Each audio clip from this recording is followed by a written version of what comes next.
अस्सलाम वालेकुम जी। मेरा नाम सुहेल अब्बास है और आप देख रहे हैं learn with Suhail official YouTube channel. नाज़रीन, हमने जो अपनी लास्ट वीडियो थी उसके अंदर हमने देखा था कि किस तरह करेंसी डिवैल्यूएशन हुई है और किस तरह डार साहब ने हमारी इकॉनमी को गर्क किया है, उसका जो बेड़ा गर्क किया है।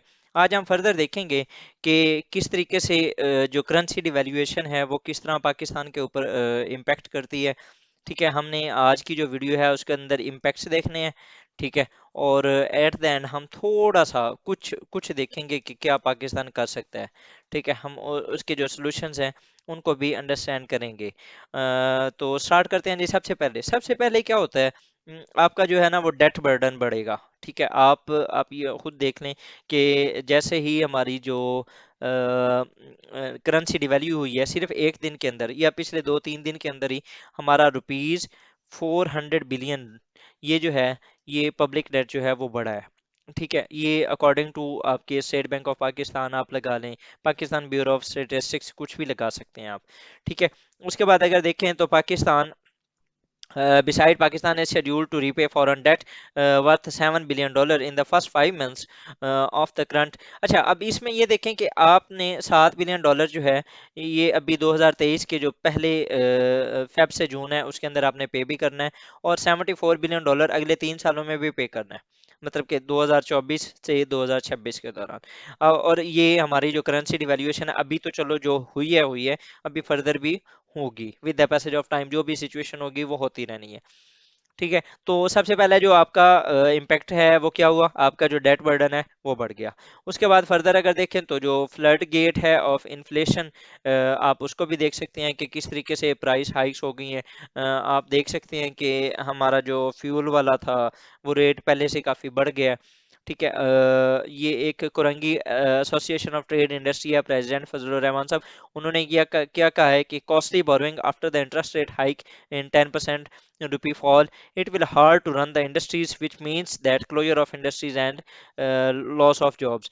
अब आप देखें कि ये सारा कुछ क्या होना है, पाकिस्तान की जो एक आम आवाम है उसके ऊपर ज़्यादा इस चीज़ का इम्पैक्ट पड़ना है। कि आप ये देखें कि अब जो फ्यूल की प्राइसेस हैं वो ऑलरेडी लो हो, सॉरी इंक्रीज हो चुके हैं, 260 पे शायद ये चला गया है। ठीक है, अब इससे क्या होगा कि जो एक अब जब पेट्रोल की या फ्यूल की प्राइसेस इंक्रीज होती हैं तो उसके साथ साथ और भी बहुत सारी चीज़ें होती हैं। आपकी इलेक्ट्रिसिटी की बढ़ेगी, आपकी गैस की बढ़ेगी, आपकी इंडस्ट्री के अंदर जो कुछ बन रहा है वो सारा कुछ फ्यूल के ऊपर चल रहा है, तो ऑटोमेटिकली उसके अंदर भी इंक्रीज होगा। आपके ट्रांसपोर्टेशन के जो वो हैं चीज़ें वो बढ़ जाएंगी। मतलब कि जो ओवरऑल इन्फ्लेशन है वो मुल्क के अंदर पहले ही काफ़ी थी, वो और ज़्यादा हो जाएगी, और cost of living for a common man it will be increasing. So एक जो new wave of price hike है, ऑलरेडी जो महंगाई के मारे लोग हैं वो बहुत ज़्यादा एक कसमपुसी की हालत में हैं। लेकिन with the passage of time और ये जो एक नया एक आना है, एक एक नई नई जो एक लहर आनी है महंगाई की, लेट्स सी कि वो किस तरीके से अवाम को हिट करती है। ठीक है, फर्दर अगर देखें तो इंटरेस्ट रेट हाइक, ये एक और है जिसके साथ आपकी जो इंडस्ट्रीज हैं उनके ऊपर इस चीज़ का काफ़ी इम्पैक्ट पड़ेगा कि the unprecedented 10.6% rupee devaluation in a single day on Thursday will responsible for interest rate hike that would hit industrial activities, warn trade and industrial leaders। Next अगर देखें तो आपकी जो जीडीपी ग्रोथ है उसके ऊपर काफ़ी इम्पैक्ट पड़ेगा। ये एक शायद शाहरुख वानी है, एक ये हैं इकोनॉमिस्ट। ठीक है, शाहरुख वानी, आप इनका नाम ले सकते हैं इसके बाद। उन्होंने कहा दी हायर पर inflation is also projected to the force the country to take a negative economic growth of -1% in final year 2023 and 6% in the previous year. मतलब कि आपकी जो लास्ट ईयर 2022 के अंदर आपकी जो जीडीपी थी वो थी 6%, और 2023 के अंदर इट कैन बी, ये जो एक हाइपर इन्फ्लेशन है, it can be led to the country's GDP growth to a negative point. ठीक है, तो वो -1 पे जा सकती है। अच्छा, अब इससे क्या होगा कि आपकी जैसे ही इंपोर्ट्स बढ़ेंगी, आपकी करेंसी डिवैल्यू हो गई, आपने बाहर से, हम ज़्यादातर जो इंपोर्ट्स हैं वो मंगवाते हैं बाहर से, जिसमें फ्यूल है। अब तो हम कॉटन भी मंगवा रहे हैं। लास्ट ईयर हमने 2019-20 में या 2021 में हमने तकरीबन $2 to $4 बिलियन की कॉटन हमने बाहर से मंगवाई थी। ठीक है, हम फूड आइटम्स मंगवा रहे हैं, हम केमिकल्स मंगवा रहे हैं, हम मेटल्स मंगवा रहे हैं, हम सारी मशीनरी मंगवा रहे हैं, तो ये सारी चीजें जब बाहर से आएंगी तो इट मीन्स कि वो कॉस्टली होंगी। जब वो कॉस्टली होंगी यहाँ पर बनेगी, तो उनकी जो प्रोडक्शन रेट है, उनके ऊपर जो प्रोडक्शन है, हमारी जो कॉस्ट है वो ज्यादा होगी।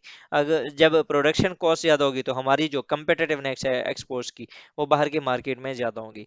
लेट्स सपोज कि अब इंडिया बना रहा है 5 रुपए की एक चीज, और पाकिस्तान की उसके ऊपर प्रोडक्शन कॉस्ट ही 8 रुपए आ रही है, वो वहां पर 6 रुपए में बेच सकता है, हम तो नहीं बेच सकते ना, हम तो 10 में बेचेंगे। तो वो जो एक गैप आएगा, वो बहुत ज्यादा हमारे ऊपर इम्पेक्ट करेगा हमें। Outflow of foreign direct investment, आप देख लें कि पिछले 10 से 15 सालों में जो हमारा हम थे स्टेट ऑफ टेरर, ठीक है। क्योंकि हमें शौक है ना दूसरों की जंगें लड़ने का, हम वो लड़ रहे थे।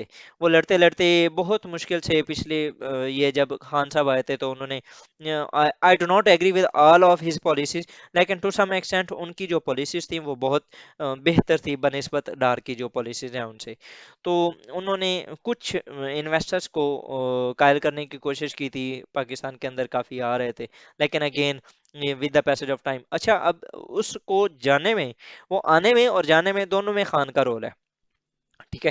खान साहब जिस राह पे चल पड़े हैं ना, वो वाकई पाकिस्तान को एक डिजास्टर की तरफ लेके जाने वाली है। आल दो कि उनकी बहुत सारी चीजें हैं जो कि बहुत बेहतर हैं, लेकिन उनकी बहुत सी ऐसी चीजें हैं जो कि बहुत बेहतर है। और मैं यहाँ पर कोट करना चाहूंगा सूरह आले इमरान, आयत नंबर शायद 98 99 है, उसके अंदर ना अल्लाह ताला फरमाते हैं कि आप ना, चाहे आपका दोस्त हो या दुश्मन, ठीक है, आप इंसाफ को ना छोड़ो। ठीक है, हम जो कौम है ना, हम एक्सट्रीमिस्ट कौम है, हम सिर्फ एक एक पहलू को देखते हैं, हम दूसरे पहलू को नहीं देखते। ठीक है, अब खान साहब की जो पॉलिसी है वो कहते हैं कि अगर मैं रूल नहीं कर रहा तो मैं किसी को नहीं करने दूंगा। और उनकी इस कंडीशन में ना, इस तरह की सिचुएशन में मुल्क तबाह हो रहा है। ठीक है, उनको चाहिए कि बैठ के बात करें। कुछ मसाइल का हल बैठने से भी होता है। ठीक है, आप ओवरनाइट एक काम को ख़त्म नहीं कर सकते। अगर फॉर एग्जांपल आपने कुछ भी यहाँ पर रेवोल्यूशन लेके आना है, तो एक थॉरोली, एक आराम आराम से लेके आए, इस तरह डायरेक्ट कोई नहीं होता। बहरहाल, अल्लाह ताला सबको हिदायत दे। तो जो आपकी फॉरेन डायरेक्ट इन्वेस्टमेंट है वो आउटफ्लो हो रही है, वो यहाँ से जा रही है। जो इन्वेस्टर्स आना चाह रहे थे अब वो भी जा रहे हैं। ये इटालियन कंपनी है ENI, it has left the country, ये एक मैनिफेस्टेशन है ऑफ आउटफ्लो। अच्छा, करेंसी के जो पॉजिटिव इम्पैक्ट्स भी होते हैं अगर आपकी इसकी डिवैल्यूएशन हो ना, तो उसके अंदर, लेकिन ये मैंने आपको जो अपनी लास्ट वीडियो थी उसके अंदर मैंने बताया था, ये उनको होती हैं जो कि एक्सपोर्ट ओरिएंटेड इकोनॉमीज होती हैं, like China, like south Korea, like Japan, जिनकी एक्सपोर्ट्स ज़्यादा हों, जिनकी इंपोर्ट्स कम हो। तो उसमें क्या होता है कि वो, अब देखें, लेट्स सपोज कि मैं चाइना हूँ, ठीक है, और मेरी जो इकोनॉमी है वो एक्सपोर्ट ओरिएंटेड इकोनॉमी है। मैं जब देख रहा हूँ कि मेरी जो एक्सपोर्ट्स हैं वो ज़्यादा हैं, और वो बाहर ना इतनी ज़्यादा मकबूल नहीं हो रही, तो मैं क्या करूँगा, अपनी एक्सपोर्ट्स की वैल्यू कम कर दूंगा। जब वैल्यू कम करूंगा तो लोग ऑटोमेटिकली आएंगे, वो आके उसको खरीदेंगे। वो जब खरीदेंगे तो मेरी जो एक्सपोर्ट्स होंगी वो ज़्यादा बिकेंगी, मेरा रेवेन्यू जनरेट होगा, मेरी पर कैपिटा इनकम इंक्रीज होगी, मेरी GDP ग्रोथ होगी। ठीक है, हमारी जो ओवरऑल GDP होगी वो अच्छी चले जाएगी। उसके उसमें ये होगा कि मेरा जो ट्रेड डेफिसिट होगा वो कम होगा, मेरी एक्सपोर्ट्स बढ़ेंगी, मेरी इंपोर्ट्स कम होंगी, करंट अकाउंट डेफिसिट कम होगा। ये सारी जो चीज़ें हैं ना, ये लिंक करती हैं आपकी एक्सपोर्ट्स के साथ, और ये जो इकोनॉमी है वो सारी एक एक एक दूसरे के साथ चीज़ें लिंक है। तो करेंसी जो डिवेल्यूएशन है ना, उसके पॉजिटिव इम्पैक्ट्स भी हैं, लेकिन उन नेशंस के ऊपर जो कि एक्सपोर्ट ओरिएंटेड इकोनॉमीज हैं, ना कि डेवलपिंग कंट्रीज। अच्छा, अब अगर हम सॉल्यूशन पे आए, how Pakistan can get out of it, तो मैंने आपको ये पहले भी अपनी 2 से 3 वीडियोज मैंने बनाई हैं जिनके ऊपर मैंने स्ट्रक्चर रिफॉर्म्स के ऊपर बात की है। जब तक आप ये काम नहीं करेंगे, तब तक आपके मुल्क की जो इकोनॉमी है वो इसी तरह चलती रहेगी। आपको क्या करना चाहिए, फोकस करें अपनी एक्सपोर्ट्स के ऊपर, टैक्सेशन सिस्टम के ऊपर, इनफॉर्मल इकोनॉमी के ऊपर, स्टेट ओन्ड इंटरप्राइजेस के ऊपर। आप इन चीज़ों को जब तक आप इन चीज़ों को अपनी को रिजॉल्व नहीं करते, आप तब तक मुल्क के अंदर इकोनॉमी, जो इकोनॉमिक स्टेबिलिटी है, उसको एक पाइप ड्रीम ही समझे, वो नहीं होने वाला। ठीक है, तो जो आपकी एक्सपोर्ट्स हैं, मैं अक्सर जो सोल्यूशन ओरिएंटेड होता हूँ तो मैं प्रॉपर बताता हूँ कि आप एक्सपोर्ट्स को किस तरह वो कर सकते हैं इंक्रीज। आपने अगर मेरे इकोनॉमी वाले लेक्चर्स नहीं देखे तो आप उनको देख सकते हैं, उसके अंदर मैंने इनको डिटेल में बताया हुआ है। आप अपनी एक्सपोर्ट्स को किस तरह इंक्रीज कर सकते हैं? आपके मुल्क के अंदर मोबाइल बनना स्टार्ट हो गए थे, आपके मुल्क से ट्रैक्टर जाने चले एक्सपोर्ट हो रहे थे, आपके मुल्क से रिक्शा जो हैं वो ट्रांसपोर्ट हो रहे थे, आपके मुल्क से ऑनियन, चिली, उसके अलावा हनी मार्केट की बात हो रही थी, बीफ मार्केट की बात हो रही थी, उसके अलावा आप देख लें मोटरसाइकिल यहाँ पर बनने लग गए थे। ठीक है, उसके अलावा जेमस्टोन इंडस्ट्री की बात चल रही थी। ठीक है, ये सारी चीज़ें क्या हैं, आप आपका अलामा इकबाल इंडस्ट्रियल वो जो जोन बन रहा है फैसलाबाद के अंदर, उसके अंदर बहुत सी ऐसी इंडस्ट्रीज हैं जो कि चलना स्टार्ट हो गई थी। गवादर के अंदर बहुत सारा एक इंडस्ट्रियल हब था, वो स्टार्ट हो चुका था, वहाँ पर बहुत से ऐसे यूनिट्स थे जो काम करना स्टार्ट हो गए थे। मतलब कि आप चीज़ों को एक्सपेंड कर रहे थे, आप अपने प्रोटेक्टिव ये जो होते हैं इक्विपमेंट्स, पीपीईज जिन्हें कहते हैं मेडिकल के, वो आप बनाना स्टार्ट कर चुके थे। आप वेंटिलेटर्स आपने अपने बनाना स्टार्ट कर लिए थे। लेकिन अब क्या हुआ है, अचानक ही सारा कुछ, नई एक हुकूमत आई है, वो सारी पिछली गवर्नमेंट की जो पॉलिसीज थी वो साइड पे हो गई, और मुल्क again is going to default. आपका टैक्सेशन सिस्टम उन्होंने ट्रेस एंड उसके ऊपर काम करना स्टार्ट कर दिया था। शायद ट्रेस एंड टैक्स सिस्टम, शायद शौकत अली साहब कोई एक सिस्टम लाने वाले थे। ठीक है, आप इनफॉर्मल इकोनॉमी के ऊपर बहुत सारा उन्होंने जो ये मैं प्रीवियस खान की जो गवर्नमेंट की पॉलिसी थी उनकी मैं बात कर रहा हूँ कि उन्होंने जो कुछ अच्छा किया था, उसके अंदर उन्होंने इनफॉर्मल इकोनॉमी के ऊपर भी कुछ काम करने की कोशिश की थी। लाइक के डॉलर को उन्होंने कहा था कि $500 से ज़्यादा कोई नहीं खरीद सकता, ना रख सकता, अगर रखेगा तो वो अपनी CNIC के ऊपर देगा। इससे डॉलर की स्मगलिंग में काफ़ी कमी हो गई थी। आपके मुल्क के अंदर डॉलर स्टेबल हो गया था टू सम एक्सटेंट, ना कि फुली तौर पर, लेकिन टू सम एक्सटेंट वो हो गया था। ठीक है, वो स्टेट ओन इंटरप्राइजेज को प्राइवेटाइज करने की बात चल रही थी। तो ये सारी चीजें ना, जैसे ही एक गवर्नमेंट से दूसरी गवर्नमेंट आती है, उन्होंने फिर दोबारा जीरो से स्टार्ट करना होता है। और फिर हमारे मुल्क के अंदर एक मसला ये है कि हम पिछली गवर्नमेंट की पॉलिसीज को पसंद ही नहीं करते, हम इवन के सोचना ही गवारा नहीं करते कि आया कि देवर गोइंग राइट और रॉन्ग।